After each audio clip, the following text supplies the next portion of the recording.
natin itong pay for or pay for. Anong gusto niyo siya sa dalawa? Pay for o pay for? Ano ba yung pabor? Yung bagay na hindi mo naman hiningi. Parang biyaya din yan, no? Blessing. Pero, ginagawa sa'yo. Kaya minsan, di ba, parang sinasabi mo, pwede ba ako humingi ng pabor? Ano yun? Eh, parang humingi ka pa ng permission. Kasi parang, andito na ako, hindi pa ako mabigyan ng pabor. Kaya naman, pag ginagawa natin ito sa mababaw, can I ask you a favor? Pakiabot naman yun. Di ba? Actually, yung paki, yun na nga yun eh. Kaya lang, parang medyo hindi siya makatanggi, paboran mo naman ako. Sige, mo na ako. Kaya hinihingi mo yung pabor. Ano naman yung pay for? Sino may mga bayarin? Bakit kayo may bayarin? Dahil umu-order kayo lagi sa Shopee. Yan, di ba? Bayaran mo yan. O bakit kayo may bayarin? Dahil utang kayo ng utang. Bakit kayo may bayarin? Dahil meron kayong ginagamit. Tama? Kuryente, tubig, ang daming bayarin. Di ba? Kayo po ba? Kung ang lahat ng bagay ay libre, gusto ninyo? Kasi may mga bansang gano'n eh. Ikaw na yung nagkasakit, ikaw pa yung binayaran. Di ba? Talagang kung mahirap ka at ay talagang bibigyan ka. At kung talagang ang anak mo ay lumagpas sa 3, may support ka sa gobyerno. Pero hindi tayo yung bansang yun. At kung saan bansa kayo nalagay, magpasalamat kayo. Dahil kayo ay Pinoy. Na bukod na pinagpala. Amen? Di ba kahit Pinoy kayo, nakakasalita kayo ng English? Eh, kahit tayo mga Pinoy, ang dami pa na nating dialect eh. Kaya minsan, tayo-tayo hindi makaintindihan. Pero yung iba natin kakilala, mga Amerikano, hindi naman sila nakakasalita ng Tagalog, di ba? Oo. Kaya pinagpala pa rin tayo. At tayo mga Pinoy, ang husay natin gumaya at manggaya. Di ba? Dating Ita, nagpunta ng Amerika, nung dumating, Negra. Ita. Kasi may nagaya na. Di ba? So, ngayon pala pag-usapan natin ito. Pero ang ating mga talata ay makikita natin sa Proverbs 14:12 and Exodus 33:1-4. Ayan. Dito muna tayo sa Proverbs 14:12. Sabi sa English, there is a way that seems right to a man, but it ends is the way of death. May daan na tila matuwid sa isang tao, ngunit ang dulo niyaon ay mga daan ng kamatayan. Let's go to Exodus 33:1-4. Ang sabi sa Exodus 33:1-4, at salita ng Panginoon kay Moses, yumangon ka, sumampa ka mula rito, ikaw at ang bayan na iyong isinampa mula sa lupain ng Ehipto. Napatungo kayo sa lupain na aking isinumpa kay Abraham, kay Isaac, at kay Jacob, na aking sinabi, sa iyong binhi ay aking ibibigay. Pangako ng Panginoon yun. At aking susubuin ng mga anghel sa unahan mo, at aking palalayasin ang Kananeo, ang Amoreo, ang Hiteo, ang Pereseo, ang Hebeo, at Jebuseo. 3. Sa isang lupain binubukalan ng gatas at pulot, sapagkat hindi ako sasampa sa gitna mo, sapagkat ikaw ay bayang may matigas na ulo, baka ikaw ay aking lipulin sa daan. Verse 4. At ang marinig ng bayan ng masamang balitang ito ay nananangis sila at walang taong nagsuot ng kanyang mga pahiyas o ng kanyang mga ornamentos. Mga tinatawag na alahas. So ngayon, sino dito ang mga believers? Yung naniniwala sa Panginoong Jesus. Amen. Sino naman yung mga Christian? Amen. Believer, niniwala. Yung Christian, tagasunod na yon. Ano po? Kaya you must know kung kayo ay believer o Christian. Yung believer, naniniwala at pwedeng hindi sumusunod. Pero yung Kristiyano, naniniwala na at nagsusumikap na makasunod. Amen po ba? Kaya sabi today, many believers or Christians are loud in saying, I'm highly favored by the Lord. I'm blessed beyond measure. Sino na nagsabi nun? O nakarinig nun? Hindi po ba niyo sinabi nun? Sino na yung nakapagsabi nun? I'm fully blessed! Wala pa rin. Sino yung nakapagsabi ng I'm blessed? Amen. Ayun, mahilig sa shortcut. I'm blessed. Amen. Kasi nga iba pinaakit nila, di ba? Oh, medyo parang mas nakakakilabot pakinggan. Sabi, maraming Kristiyano ngayon ang sinasabi nila napakalakas, I'm highly favored by God. Para bang special ka talaga sa harap ng Panginoon. Para bang hindi ka pangkaraniwang mamaya, parang presidente. Parang gano'n. Para bang fully surrounded ka, may security, may assurance, at talagang may kapangyarihan ka dahil konektado ka sa Diyos. Parang gano'n. At pag sinabi namang, I'm blessed beyond measure. Hindi ko talaga masukat, walang sukat sa ligkalagyan. Talagang wala nang kwartong masisidlan pa ng mga pagpapana dumarating at rumaragasa sa ating buhay. Napakalaod natin dyan ngayon, sinasabi natin yan. So it could be true. And it could be an assumption. Baka naman totoo na. At baka rin naman panagay lang natin. Which of which? Sa dalawa. Kayo makakasagot yan mamaya habang nagsasalita ko dito. Sabi dito kasi, because there's a lot of spiritual truths, principle, clear explanation on this matter. Yung pong tinatawag na favor, simple lang yan, di ba? Kinakanta natin yan. Lord, your goodness and your love will follow me all the days of my life. I'm surrounded with the favor of the Lord, always and forever. Ang sarap kantahin. Di ba? Pero malinaw dito, sabi may mga espiritual na katotohanan na katanong dyan, may mga principle para masabi mong favor talaga ng Diyos yung nangyayari sa buhay mo. May mga clear explanation dyan sa mga bagay na yan. So, base na lang sa ating mababaw ng pagkaunawa bilang Kristiyano, nai-interpret natin ito minsan na by doing and obeying some of our duties and services for the Lord could grant us favor and blessing. Ang dami kong paglilingkod sa Panginoon, ang dami kong nagawa, natulungan, naabot, nagsisimba naman ako, hindi ako nag-absent. Kaya ang dami kong blessing and favor from the Lord. Pwede! Tama? Pwede. Pero nag-survey tayo. Ano po?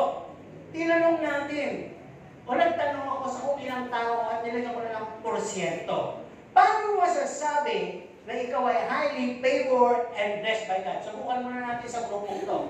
Kayo dito, nagkapalit-palit na kayo dinukuhan. Paano masasabing kayo ay pinapaboran at kayo bine-bless ni Lord?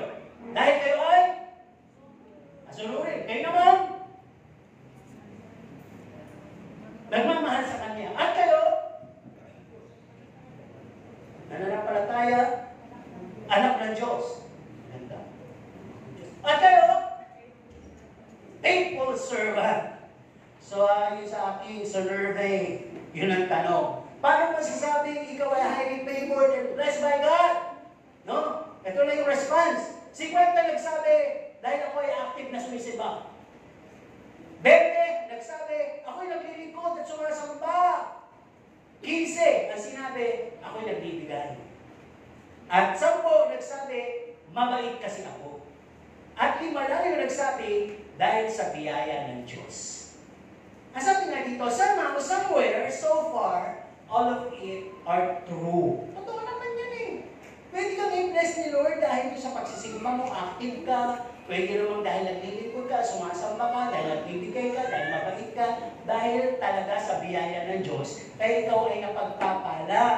Pero sabi dito, all of those mentioned act can be possible dahil meron naman po tayong lahat na abilidad at kapasidad. Di ba? Lalo na kung malakas ka, big time ka, may capacity ka, may ability ka, magagawa mo yun. O may practice tayo ng sayaw. Pumupunta naman yung kabataan, di ba? O meron tayong hayo. Sasama na lang talaga kayo. O meron tayong simba. Andito kayo, linggo ngayon. O meron tayong midweek, simba kayo. At pausta talaga yung nag-a-announce, ilan lang yung sumisimba. Di ba? Kaya sabi nga dito, base na rin sa abilidad at kapasidad mo, nagagawa mo yun. At ang sabi dito, you could even do your best and surpass and go beyond what being asked for. Pwede naman malagpasan mo yun eh. Kung tatlo lang yung midweeks, kahit makatibag sa ibang churches, nakakalimang araw ka ng pagsisimba ng midweeks. O di ba, hanggang umaga lang tayo dito. Pumupunta ka pa sa ibang church para makasimba ka ng hapon. Pumupunta ka pa sa gabi sa ibang church para makasimba ka naman sa gabi. Ibig sabihin na nagpasan mo na yung palatuntunan. Di ba? Ang dami mong kilalang mga mangangaral. Lahat ng istasyon ng DCIS, magdamagong pinakikinggan. Halos lahat ng katalang papuri, alam mo na. Di ba? Halos lahat ng Kristiyano dito sa mga kilala mo at kilala ka rin. Pwedeng ganon. Di ba? Pero sabi, punta muna tayo sa kalahatan. Marami na po yung namatay, naniniwala, na nasa langit sila dahil sila ay gumawa ng mabuting gawa at mabait. Naniniwala ba kayo doon, pag ikaw ay mabuti at mabait, sa langit ka automatically? Ang sabi ng sekular, lalo na ng mga artista, isang araw lahat naman tayo ay sa langit mapupunta. Unang-unahan lang. So, alisin niyo sa mindset niyo yun. Hindi po gano'n. Meron pong pangapalatuntunan ng Panginoon. Okay, ang sabi dito, lahat yon ay human assumption at hindi base sa salita ng Diyos at hindi rin yon base sa mga dinidemanda pamantayan ng Panginoon.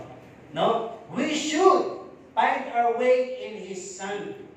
Kung tayo Kristiyano na, pag sinabi Kristiyano sumusunod, yung ating pagsunod ay kinakailangan makita natin sa anak ng Diyos. Ang sabi niya, I am the way. Ako yung pamamaraan, ako yung daan. Kung ano yung aking dinaanan, ginawa, pamamaraan, na na-please ko yung aking Ama, dapat ganun kayo. Kaya ako lang yung paraan. Ako lang yung daan. Huwag kang gumawa ng sarili mong pamamaraan. Huwag kang gumawa ng sarili mong daan. Jesus is the only way. Kaya sabi dito, kung natin ang unang bagay, why many modern Christians, disciples, are in danger of getting disqualified. Kayo po ba, pagka meron kayong sinalihan o inaplayan na mga tinatawag na benefits at kayo ay na-qualify, anong mararamdaman nyo? Tuwa o tama lang?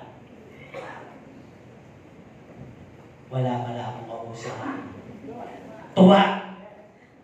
Eh kung kayo ma-disqualify, lungkot.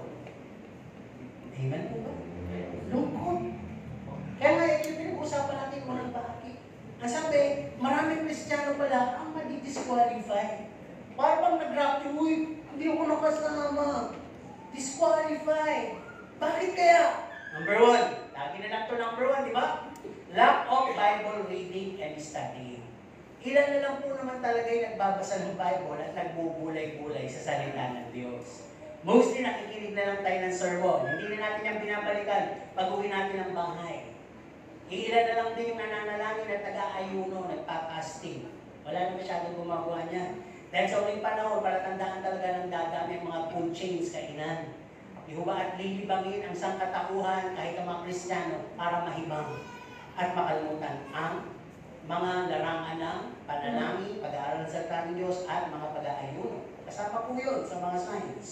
At ang sabi, maraming madisqualified sapagkat nagre-rely na lang ang tao sa sarili niyang kaisipan. Lalo na ngayon, ang bilis ng mga kabataan, meron silang sariling interpretasyon. Meron silang sariling mga explanasyon. Di ba?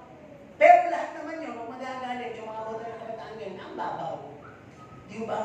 Para hindi na nga pwedeng i-apply yung mga natutunan ng mga magulang doon sa kanilang mga o sa mga lola ng batang mga sinibol ngayon. Hindi na applicable. Kaya, dati yung disiplina talagang naibabandila yan. Ngayon, hindi pwede na yun. Di ba? Bawal na. Parang mahuhuli ka pa. Di ba? Lagi human rights ang ano. Yung palang human rights na yan ang papatay doon sa tinatawag na will of the Lord. Because being a human, you have the right to choose and to do your own will. Yun ang ginagawa kahit mga Kristiyano, di ba? Kaya ang mga Kristiyano ngayon, nagre-rely na lang sa human perception o di naisip nila sa mga bagay na mga mapababaw na bagay na narinig nila at minsan yung preaching na malalalim, hindi nila absorb. Pero yung puro-puro, ng kanilang mga katabi, yun ang na-absorb nila. At ang sabi dito kaya mag-disqualify, they father their ways to the other shallow believers. Parang kung meron ka magdadayahin sa loob ng church, ang ginagaya mo ay yung customary ng mga mahihina, ng mga tamad, ng mga hindi interesado. Kaya sabi, bakit siya hindi natin? Tapos ako pipilitin naman. Ba't sila hindi naman nagbibigay? Ba't ako nagbibigay? Ba't sila tanghali dumadating? Bakit ako ang aga? Kaya imbis na matuto ka, ina-atras mo yung sarili mo doon sa ginagaya mo doon sa marami.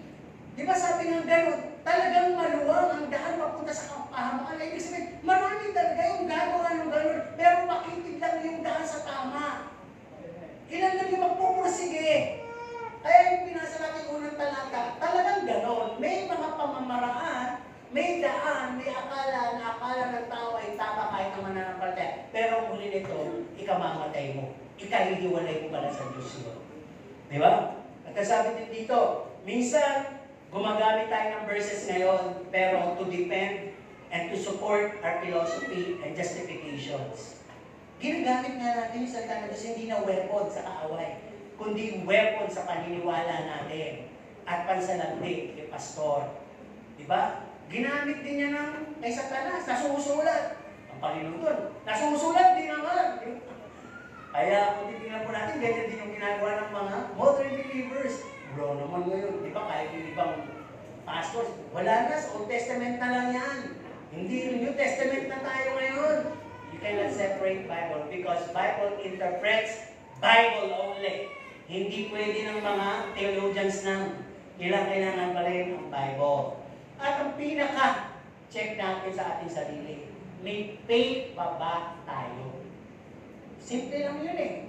Magtatanong ako sumagot yung mga anak ng Diyos. Sino may faith? Amen. Lahat naman. Pero tayo magkakatalog na eh. Faith na pananampalataya, faith na kamalaran, at faith na peke. Bahala kayo paano nyo na-pronounce. No? Kaya, pag sinabi kasing faith, kung may faith ka, pinaglalaban mo. Ano yung pinaglalaban mo? Hindi yung katwiran mo. Yung katwiran ng Diyos ang pinaglalaban. At yung faith, ginagamit mo sa Diyos para malugod siya, hindi sa sarili mo. Amen po ba? Kaya pwede nga may faith tayo, baka nakasalig sa sarili natin. Ito yung paniniwala ko eh. Hindi gano'n. Dapat, ito yung paniniwala ko sa Diyos. Kaya pinaglalaban ko to. Dapat gano'n yung faith. At yung faith na yan, yan ang nakalulugod sa Diyos. Amen po ba? Kaya kung sinasabi ko na maraming Kristiyano ngayon, ang wala ng faith, disqualified ka talaga pag dumating ang Panginoon. Dahil hindi nalulugod ang Panginoon sa taong walang pananampalataya. Pangalawa, bakit pa disqualified? The fear of the Lord is denied. Marami ng Kristiyano ngayon, logically, kung wala kang fear of the Lord, ano sabi dito? Wala kang wisdom and knowledge. Tama? Meron. Pansarili mo karunungan yan. At kaalaman. Pero yung Jimmy na galing sa Panginoon, hindi yun. Kaya sabi dito, pag sinabing fear of the Lord is denied, wrong concept kung pirang nangyayari sa'yo. Baka natatakot ka lang, ay pastor, hindi talaga sa Diyos. No? Baka nagpipigil ka natatakot ka kasi baka ikaw ay hindi na-bless. May mga wrong concept mo minsan. At ang sabi dito, minsan you're pushing your own wisdom and understanding. Nasabi natin sa verse, no? Do not rely on your own understanding. Kung di mo maunawaan, wala nang taong luluhod at mananalangin sa Diyos, babasa ng salita ng Panginoon, o kaya magtatanong sa mga leader, sa mga pastor, hindi ko po maunawaan. Wala na. Hahakbang ka na lang sa sarili mo, kaunawaan.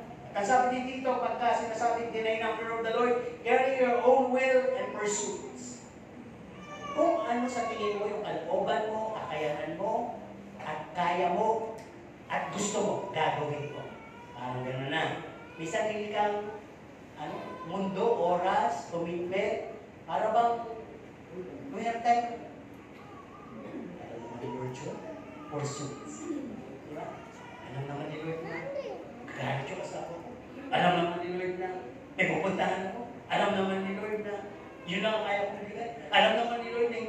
gawin. Tama! Alam ni Lord yun! At kailangan malaman mo rin na yung Diyos na sinasabihan kung may alam, hindi Diyos-Diyosan. Diyos na totoo.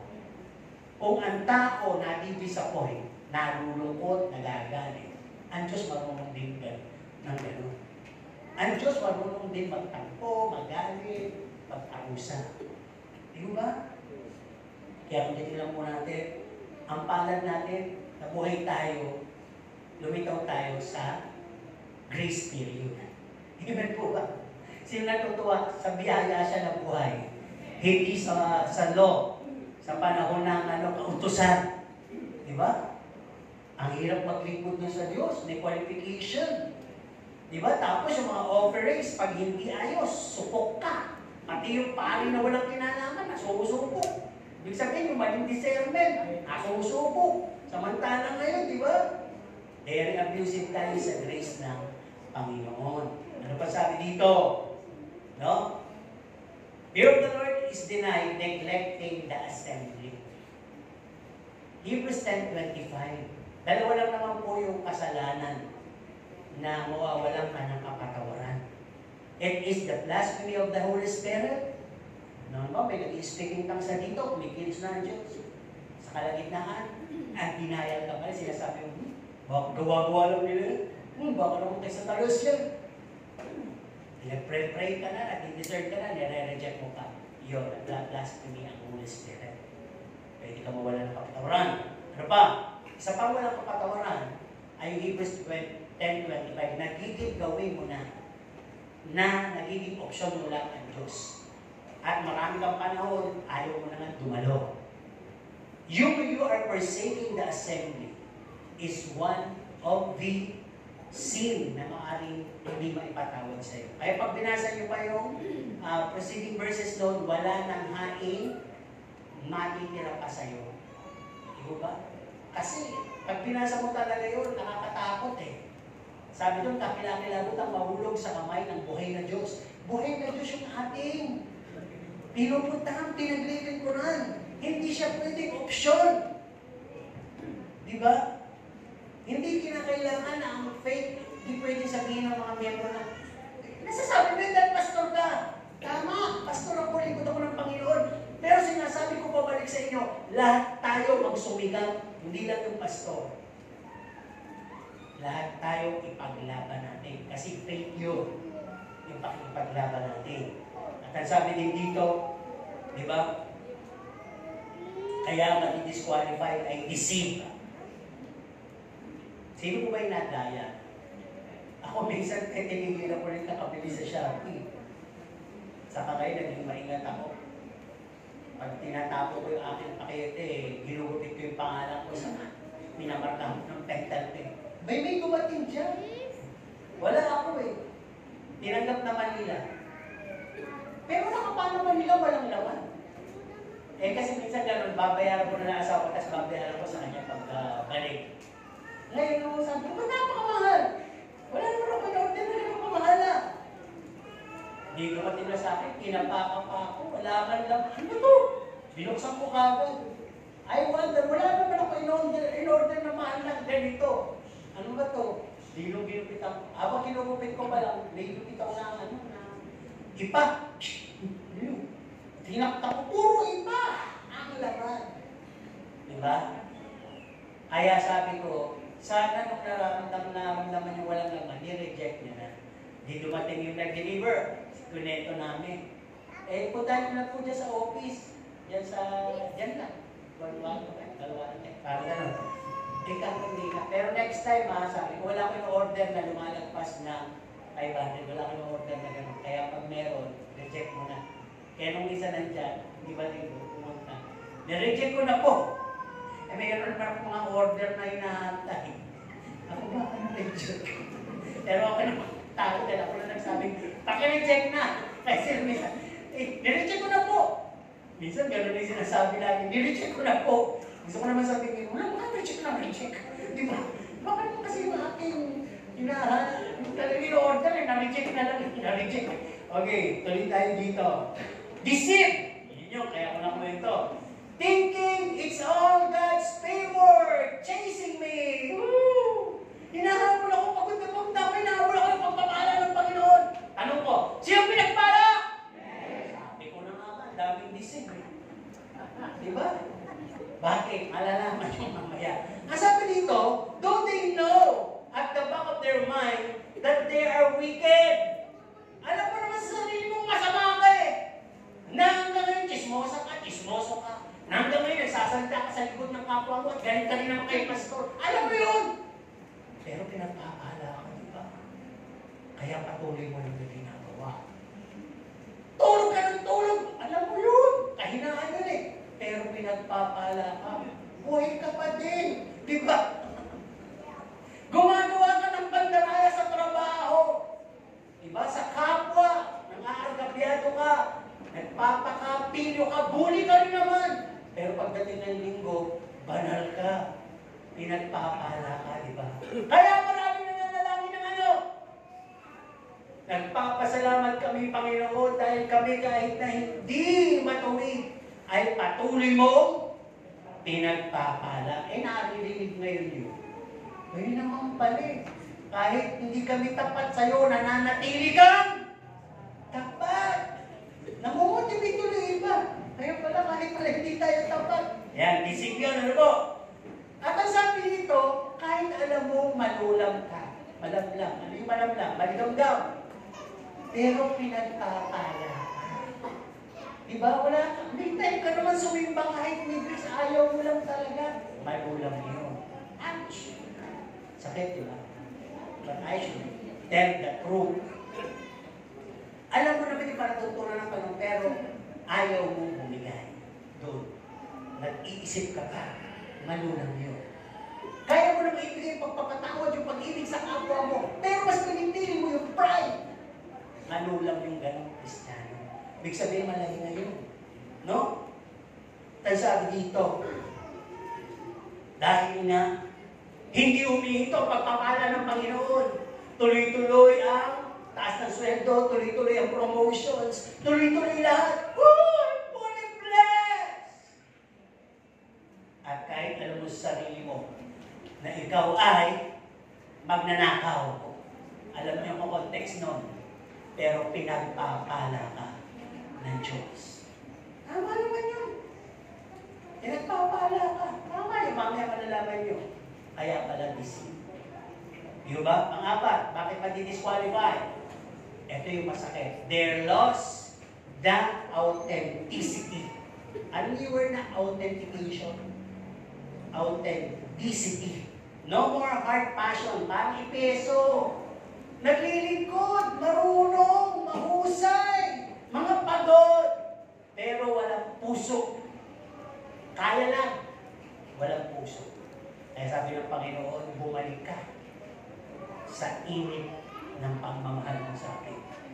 Yung mga mag-asawa, alam nyo na ibig sabihin yung nanlalamig. Dati may pabulaklak, di ba? 3 rosas. Ngayon ano? Corona na ang gustong ibigay. Nakuha sa cemetery. Di ba? Dati chocolate. O ngayon ano na? Kape. Pero masarap na yung kape. Di ba puro kapaitan? Di ba? Tingnan natin. Ang sabi din dito, redundant and nonsense worship. Sumasamba, maingay nga eh. Tumatalo, magulo nga eh. Pero, nasa Bible ba to? Sumasamba pero ang puso, malayo naman. Nararamdaman niyo ba yan? Yung taong malamig sa iyo, binati kayo. Alam mo namang hindi mo siya kabay. Ang ganda mo. Parang ganun ang dating yun sa harap ng Panginoon. Pinupuri kita, Panginoon, pinapasalamatan. Nakatingin ba si Crush? Dapat malaman niya. Pustos! Ako pustos sa pagmamahal sa kanya.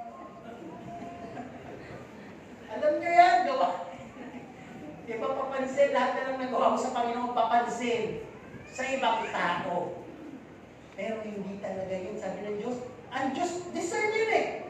Pinupuri mo ko, pero yung isip mo, puso mo, malayo sa akin. Wala authentication, di ba? At ang sabi dito, their motive is leading them to get inspired. Kaya ka lang naman talaga dumadalo. Eh dahil hindi ka naman inspirado sa Diyos. Inspirado ka sa crush mo. Tama? May crush ka kasi. Yan lang yun. Diba? Dapat ba natin? Yeah. Okay, ano pa? At minsan, yung loss of authenticity, hindi na ang Diyos ang hinahanap mo. Hindi na yung ikaw ang hinahanap ko. Ang hinahanap mo ay yung mapapurihan ka. Diba? Iyan, ang hinahanap ko, papurihan ako. Yun. Gumagawa ka pero gusto mo ikaw yung napupuri. Pag hindi ka napansin, hindi nasabing magaling, wala kang gana. Nalulumo ka. Hindi ko lang napansin, ang galing ko magpakanta. Yugyug na ako ng yugyug. Talagang lahat yung kamay ko, taas-taas dito, pawis ako. Yung aking mga makeup, nahulog ng lahat sa damit ko. Sa kakaiyak. At nga palipat ako, napunta dito na yung bigote. Pero hindi ko rin napansin. Wala pa rin napuspos. Diba? Ang gusto pala niya, may ako nagpapakanta siya nila pupuspos. Diba? Para makatunayan niya. Diba? Okay, ano ba? Ang sabi, they've lost their authenticity.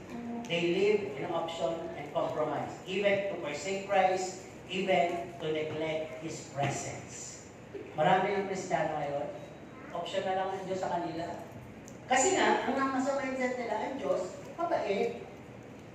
Goodness of God. Kaya pag kinakanta yung, oh, the goodness of God, I will sing of the goodness of God. At yun sa Diyos, spoiler.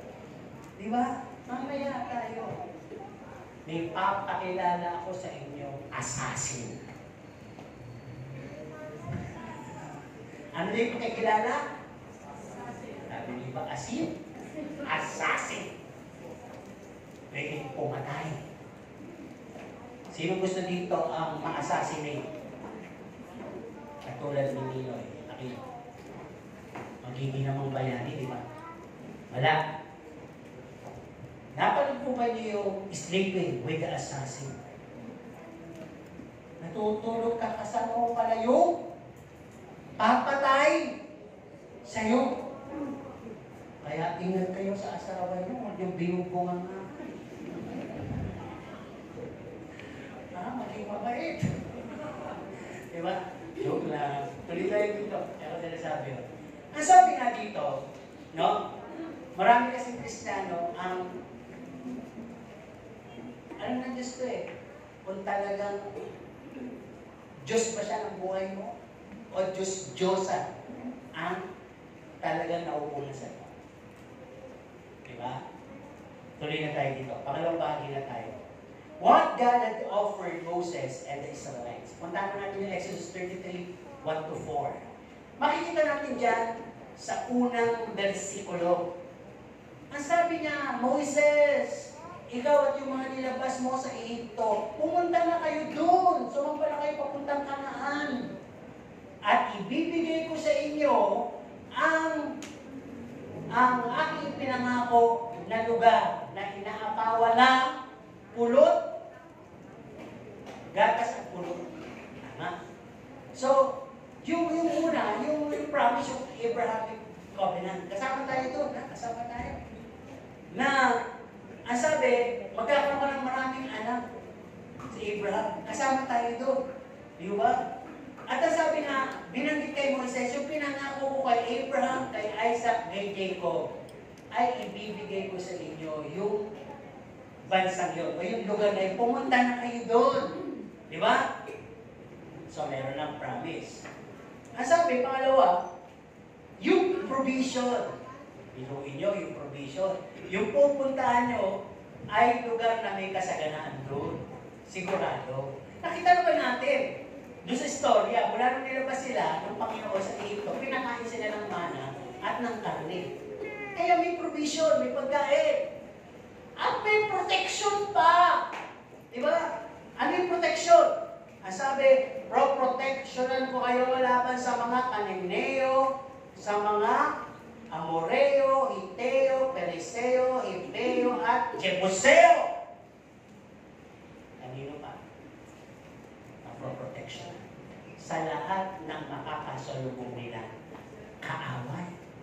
Diba? Protection. So, titignan natin. So, kung titignan po natin, sabi nga na nagturo ng Wednesday, sino dito ang tumatanggap hanggang ngayon ng 4 P's? Ayoko, makakuyo naman kami. Okay, ayaw nyo minit. Pero ito pinag-usapan natin kasi, parang 4 P's din. Diba? P nga lahat eh. Promise, provision, protection. At yung isa, presence of God. So, tinanggap nilang lahat yun. Yung promise, provision, and protection from the Lord. No? Pero ang malungkot, sa matuling sabi, yung presensya ng Diyos, yun ang wala sa kanila. Ibig sabihin, masasabi natin walang presensya ng Diyos, hindi sila marunong sumunod sa mga panatuntunan ng Diyos. Marami silang gulo, marami silang mga reklamo, marami silang pamamara sa kanilang sarili. So, di mo ba pagka nasa presensya ka ng Diyos, ang lahat ng iniisip mo ay tungkol sa ikalulugod ng Diyos, tungkol sa Diyos, sa pag-aalay sa Diyos, sa pagsunod sa Diyos, lahat sa Diyos. Banal. Puro ganun. Wala doon. Bumabalik lang lagi sila sa katigasan ng ulo. Bumabalik sila pag nagtatagumpay na sila sa kaaway, bumabalik na naman sila sa pagsamba sa Diyos-Diyosan. Bumabalik na naman sila sa kahinaan. Kaya ibig sabihin, tinatanggap nila yung promise, provision, and protection, pero yung presence ng Lord, nine-neglect nila. Kaya dito naman, mababasa nyo sa verse 4, na ito na yung assassin. Ang sabi ng Panginoon, hindi ako sasama sa inyo. Nalungkot sila sa balitang yun. Tingnan niyo yung verse 4. Ulitan niya. Ang sabi kasi dyan,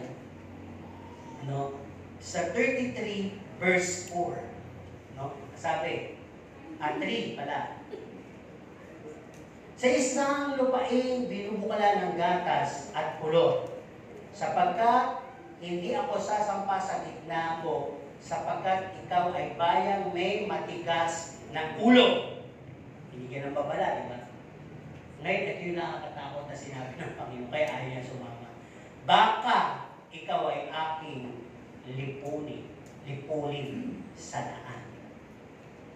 Ang patuloy sinasabi lang dito, kung i-apply natin sa panahon na ngayon, we receive all blessings, protection, provisions, pero nire-neglect natin yung God's command, precepts, panatuntunan.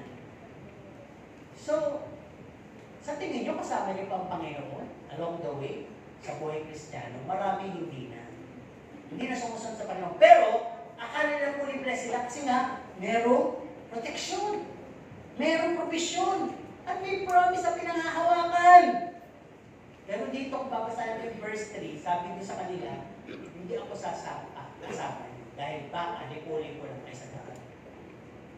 Kaya apply natin ang principle nito sa kapanahunan ngayon. Maraming mga bagay na ibig sabihin, pag hindi na sumama ang Panginoon sa inyo, ay papayagan niya na yung mga consequences sa buhay niyo mangyari. Ano bang pwedeng maging consequences ng mga promise na yan? Di ba? Baka yan yung sinasabi natin, tinapay na, pera na, naging ano pa? Bato. Yung provision. Kaya pala marami sa pagkain na dadali, nagkakasakit. Di ba? Yung protection along the way.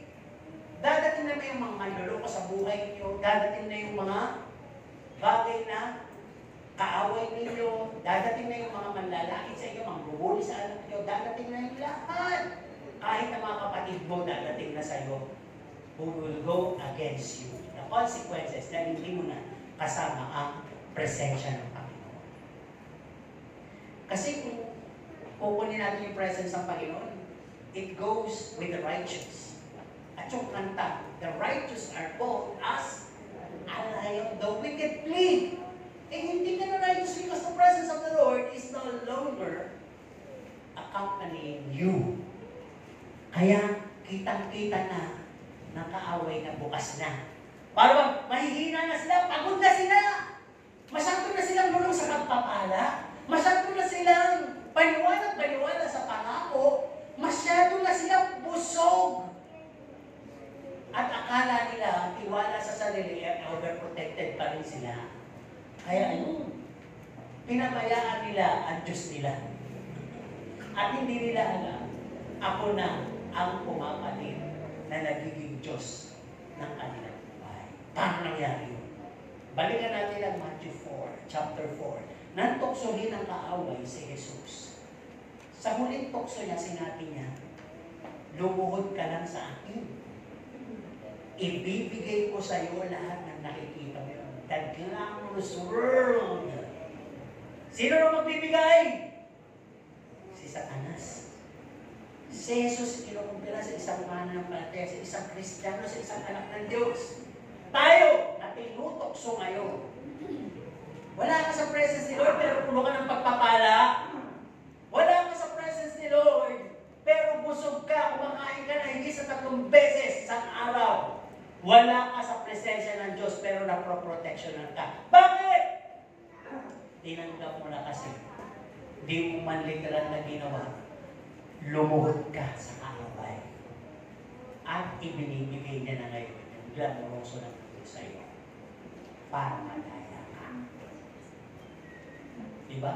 Ang Panginoon tumanggi, hindi na ako sasama dahil baka. Diba? Paslangin ko pa kayo sa daan.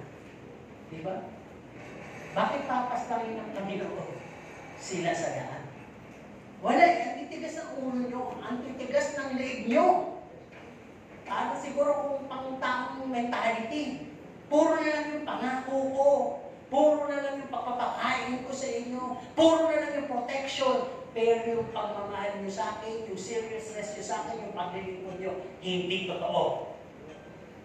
Tigas ng ulo nyo, paulit-ulit tayo, papalik-balik tayo ito. Ang tigas ng leg nyo. Di ba, parang gigil na yun. Kaya ayoko sumama. Papapaslangin ko pa kayo. Di ba? The assassin is the Lord. Pero hindi niya ginawa.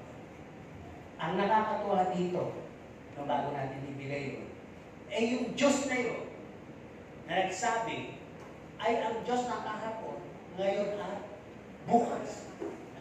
Diyos na ngayon na sinasamba rin natin. Na ibinigay yung katuruan ito para matuto din tayo.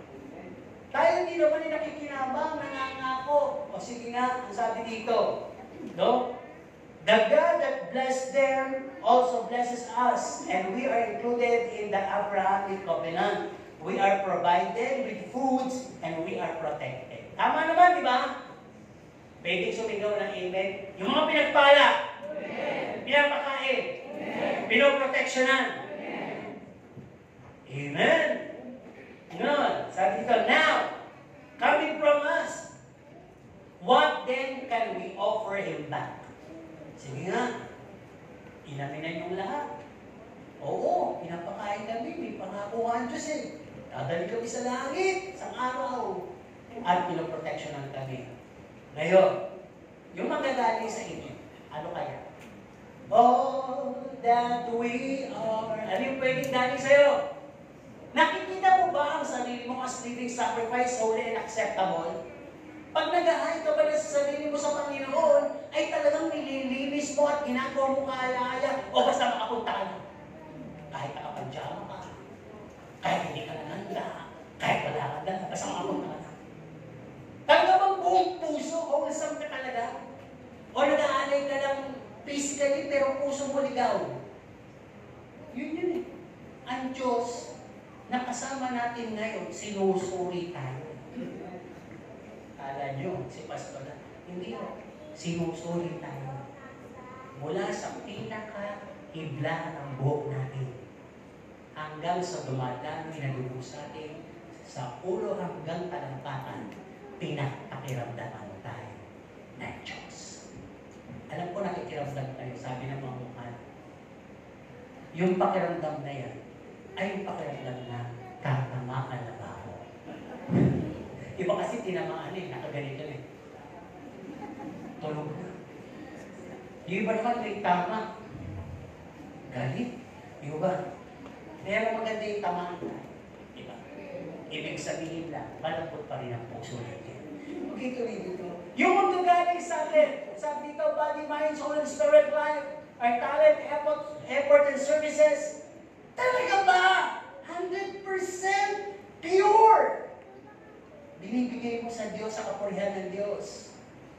ang gagaling sa atin. All that we have.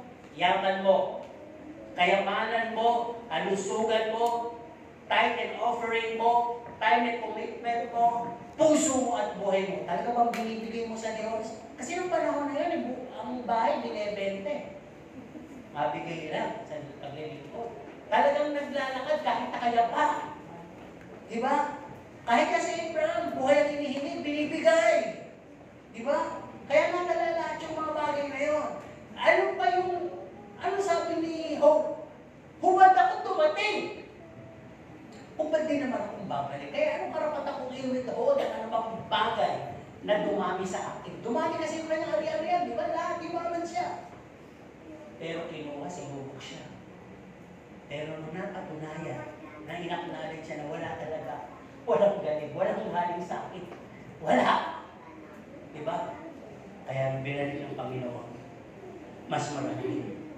All that we hope for, galing pa rin sa akin, to be, we give to you. Sa mga ambisyon mo sa buhay, sa mga panaginip mo, sa mga pangarap mo. Kasama pa ba ang Diyos? Sa pamilya mo. Talaga bang nagnanais kang maisama ang pamilya mo? Dito sa gawain ng Diyos. O ayaw mo? Ako na lang magkukomit kasi mga anak ko may ambisyon. I remember one member of this church. Yung mga anak niya, gusto maglingkod sa Diyos. Kaya lang mataas ang pangarap niya sa anak niya. Nung nakikita niya active ng anak niya, no! Do not ever do it again. Bakit wala yung mga anak niyo? Esensya ka na, sis. Kasi may exam sila bukas. Pinakailangan talaga mag-aral sila na maging top sila. Diba? Sasabi din isa ng mga bata, nakapalungkot nga ako. Siyempre, bata pa, sasabi ng totoo yun eh. Ayaw kami pasimbay ni Mami dahil gusto ni Mami mag-focus kami sa pag-aaral para maging top kami. Pero kaya naman namin yun eh. Ano nangyari sa buhay? Chismisa pa pinag-usapan natin. Pero yung pangarap na gusto sa anak, hindi nangyari. Yung iniisip na makatutulong sa buhay nila, sa pagpapalago pa ng yaman, hindi nangyari. Ngayon, apektado pa ang kalusugan. Nahiwalay pa ang anak. At nagludusan na rin yung anak sa pagsuporta, sa magulang, sa kasalanan, na pagbibithhold, umalis, hindi pwedeng naglilipon ng todo-todo sa Diyos. May pangarap kayo. Ayan eh. Minsan, di ba? Ayaw natin bigay sa Diyos ngayon. Sisingilin tayo. Bukas. Bakit pamagat natin? Favor or favor? Lapit na. Bayad. At ang sabi dito, check natin. No? What is coming from us that can please God?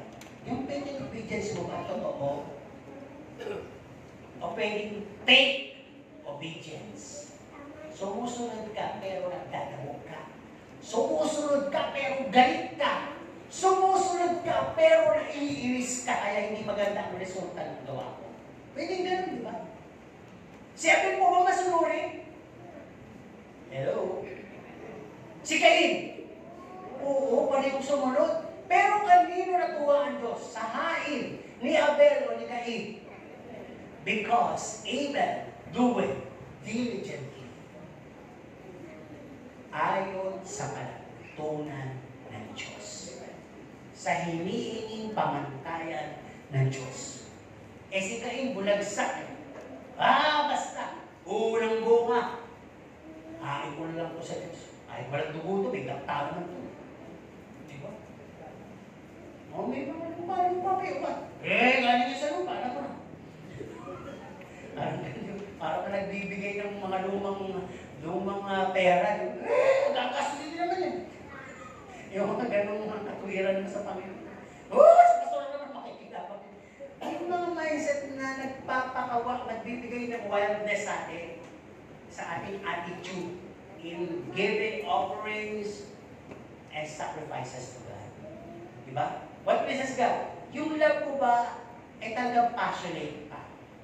Yung pagmamahal mo ba malambing pa? Mainit pa? O ganado pa? Sino marunong umibig?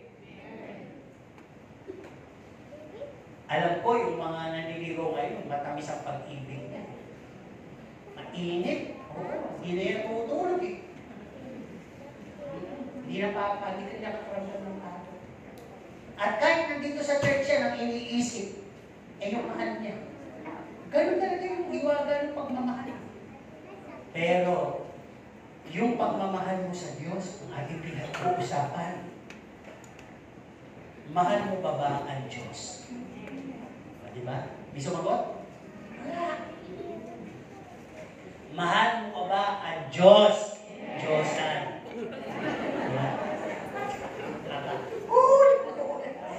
Pagdating sa Diyos, Diyosan, malakasan mo. Pagdating sa Diyos kanina, wala. Ulitin ko ha. Bigyan mo. Mahal mo ba ang Diyos? Uy, baka nga naman. Mahal mo ba ang Diyos ng mga Diyos? Ayun, hindi Diyos-Diyosan. Magkaiba yung Diyos-Diyosan sa Diyos ng mga Diyos. Yung iba sa inyo, sinorkan.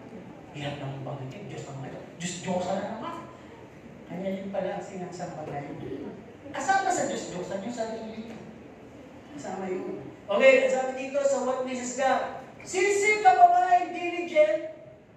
Kamukha ni Cain, kamukha ni Abraham na mga nag-offer.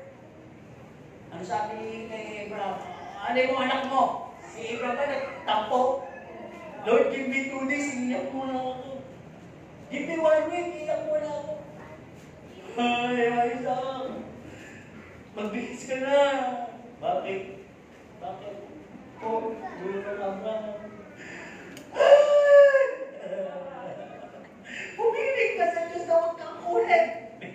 May ganun ba drama? Wala. Ang sabi sa Bible, describe. Si Abraham ay gumising ng maaga, naganda, nagbalot ng mga kakahugin, at giniyak si Isaac at pumunta sa bundok para ialay ang kanyang buktong na anak sa Diyos. Diba the attitude? Ang ganda. The sacrifice. Ikaw ba'y inaalay na anak mo, makakapaglakad ka pa ba? Diba? Pero ba? Wala eh. Wala. Makaling pinalalayan niyo. Pero ang tagal ko inantayan ako tapos kukunin na. Pipinay-pinay na. Wala. Talagang para siguro. Kasi ako nag-isip talagang lalig ako ng faith. Siguro sabi ni Abraham, pupunta na ako sa mundo. Yes, Lord! Yes, Lord! Yes, Lord! Isang, dali! March! March! Parang hindi nga naman panghinaan ng loob. Sino? Si Isaac! Diba? Kaya kung tinatalyan niya si Isaac pa kumikibo. Sabi niya, wala! Ang sabi lang niya, Isaac. He was a very beautiful altar person. Kaya nga si Isaac sabi, katulad ng Panginoon, inaalay ng hindi kumikibo. Diba? Oh, ayun naman, nakurot na. Ay! Ang OA! Hindi lang pinansin, nagtatang po. OA! Ang dami OA, diba? Overload yung acting. Balik tayo sa pinag-uusapan natin. Nasabi nga dito, yung pleasing sa Diyos. Meron ka pa bang fear? May takot ka pa ba talaga sa Diyos? Natutuwa ako minsan sa asawa ko lang. Sabi ko, ako parang ko din ko na to. Magagalaw ko na yung aking tiles. Wag! Alam mo, lahat ng binukod mo sa Diyos, huwag mo nang tinatila. Minsan sinusubok siya kahit hindi naman. Wag, kasi gusto ko umutang sa kanya sa sabi. Wala naman akong pera. Wala naman akong utang. Magagalaw ko na yata yung aking 10 bagay. Wag, huwag mong galawin yan. Sa Diyos yan. Utangin mo. Utangin mo. Hindi kasi pero hindi natutuwa lang ako sa motivation niya sa akin. Di ba? Ay, pinagmamalakit na yung asawa ko yan. May fear of the Lord yan. Pag nagbibigay niya, nag-work ako sa extravagant giving yan. Giver. Talaga ba? Kaya nga ako nahawak sa kanya sa totoo lang. Pagdating sa Diyos, nakita nyo naman mga pinaglaban niya, his full masasara na. ayon sa kanyang katapatan sa Diyos, di ba? Ang magulang niya, ang mga mahal niya sa buhay, ngayon, di ba? Tinatawagan siya. And the favor continues, di ba? Nalibre pa nga kami, di ba? Sa trip. Yun yung ibig ko sabihin na ngayon nagbibigay ka. Favor will remain favor.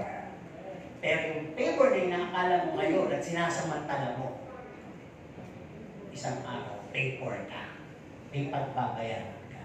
Okay, tuloy tayo dito. So what pleases God? Are you still giving glory to God?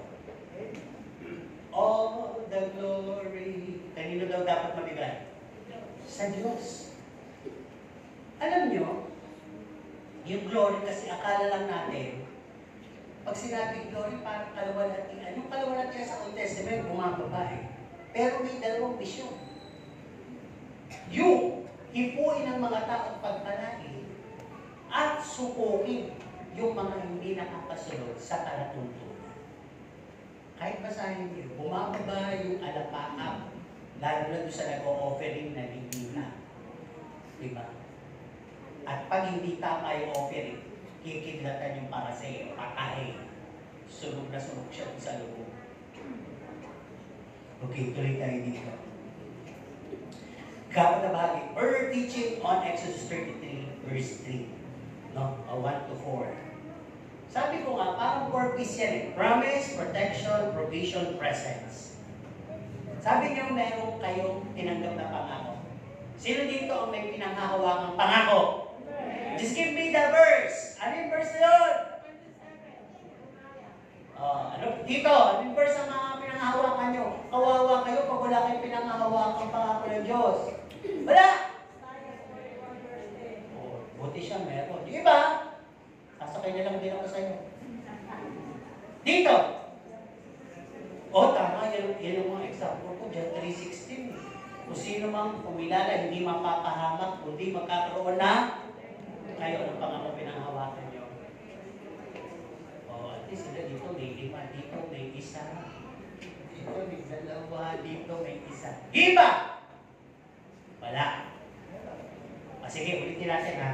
Sino may mga Bible verse na pinanghawakan, sabihin mo sa katabi mo. Para pagdating ka sa bahay, titingnan niya yun. Go! Iba, nag-i-invento eh. Iba, baka bebe, 5-5. Uy, mo lang. Kabibi, 8-5. Ay, mag-invento ng Bible. Book of the Bible. Okay na, meron na. Check niya sa bahay ha. Baka makatulong yung binigay nilang pangako. At hindi na makapagsasabi na yung pinanghahawakan niyang pangako ay hindi naman ibibigay sa kanya.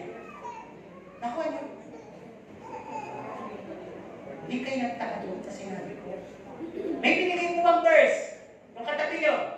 Yung may mga binigyan ng verse, sumigaw na malakas sa amen. Sa tingin nyo, hahanapin ko ito mamaya sa bahay. At kayo na rin ang makapagsasabi kung yung ibinigay na Bible verse na katabi nyo, matutupad sa kanya o hindi. Tama? Makikita nyo yun. Hindi ko kayo tinuturan maging mangusga. Okay, ito na sabi dito. Give me Bible verse. Pwede mo bigay yung John 3:16, Romans 6:23, at ang favorite na lang, Philippians 4:19.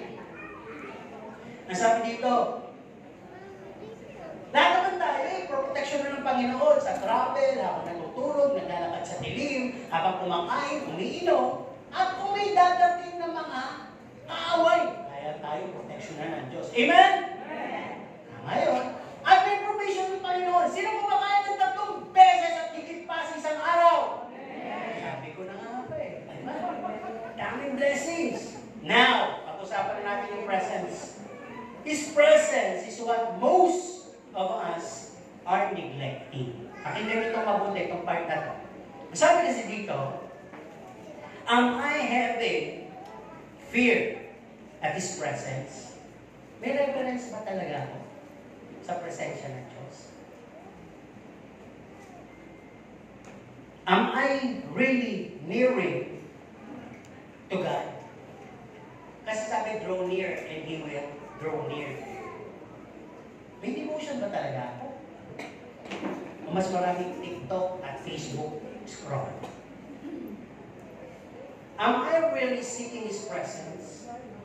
Talaga bang hinahanap ko? Magang-magang hinahanap ko talaga.